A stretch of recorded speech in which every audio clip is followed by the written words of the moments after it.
Welcome to వైఏ భక్తి channel.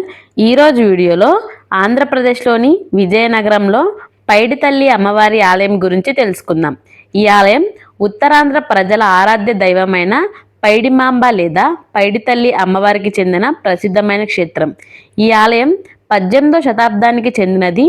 దాదాపు 270 సంవత్సరాల పురాణం కలిగి ఉన్న ఆలయం.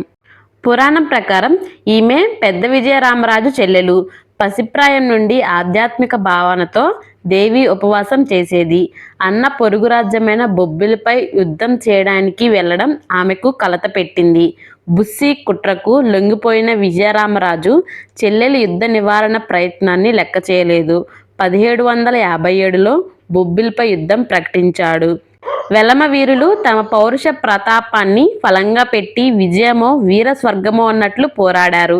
కానీ విజయం విజయరామరాజునే వరించింది. ఆ రోజు రాత్రి దేవి కలలో కనిపించి అన్న ప్రాణాలకు వచ్చే ప్రమాదాన్ని ముందే హెచ్చరించింది. ఉపవాస దీక్షలో ఉన్న ఆమె ప్రతివాడ అప్పలనాయుడు మరికొందరిని అనుచరులను వెంటబెట్టుకుని బొబ్బిలి బయలుదేరింది. కొద్ది దూరం వెళ్ళగానే ఆమె కళ్ళు తిరిగి పడిపోయింది. ఆమె ప్రతిమ పెద్ద చెరువు పశ్చిమ భాగంలో లభిస్తుందని, దాన్ని ప్రతిష్ఠించి నిత్యం పూజలు ఉత్సవాలు చేయమని చెప్పి ఆమె దేవిలో ఐక్యమయ్యింది. అమ్మవారి జాతర సందర్భంగా సిరిమానోత్సవాలు చాలా ప్రాముఖ్యమైనది. సిరిమాను అనేది భక్తి పూర్వకంగా జరుపుకునే ఒక ఉత్సవం. ఒక పొడుగాటి గడ చివర ఒక పీఠాన్ని తగిలించి ఆ కుర్చీలో పూజారి కూర్చుని గుడికి ప్రదక్షిణలు చేయడం ఈ ఉత్సవంలో ప్రధాన భాగం. దసరా నవరాత్రులు పూర్తయిన తరువాత తొలి మంగళవారం అమ్మవారి సిరిమానోత్సవం జరుపుకుంటారు. ఈ జాతర మనోత్సవం విజయనగరం మొత్తం స్వరంగ సుందరంగా ముస్తాబవుతుంది. ఈ ఆలయంలోనే రావి వేప చెట్టు సంగమ వృక్షం ఉంది.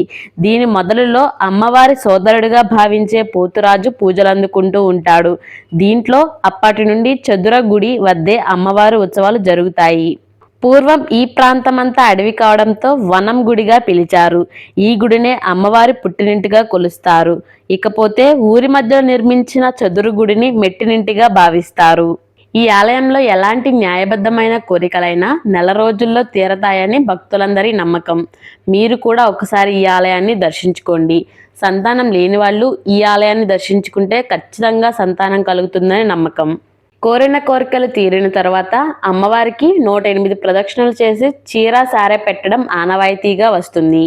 బోనాలు కూడా సమర్పిస్తారు. మీరు కూడా ఒకసారి ఈ ఆలయాన్ని దర్శించుకోండి. ఈ వీడియో మీకు నచ్చినట్లయితే మా వైఏ భక్తి ఛానల్ను సబ్స్క్రైబ్ చేసుకోండి. ఈ వీడియో చివరి వరకు చూసినందుకు హృదయపూర్వక ధన్యవాదాలు.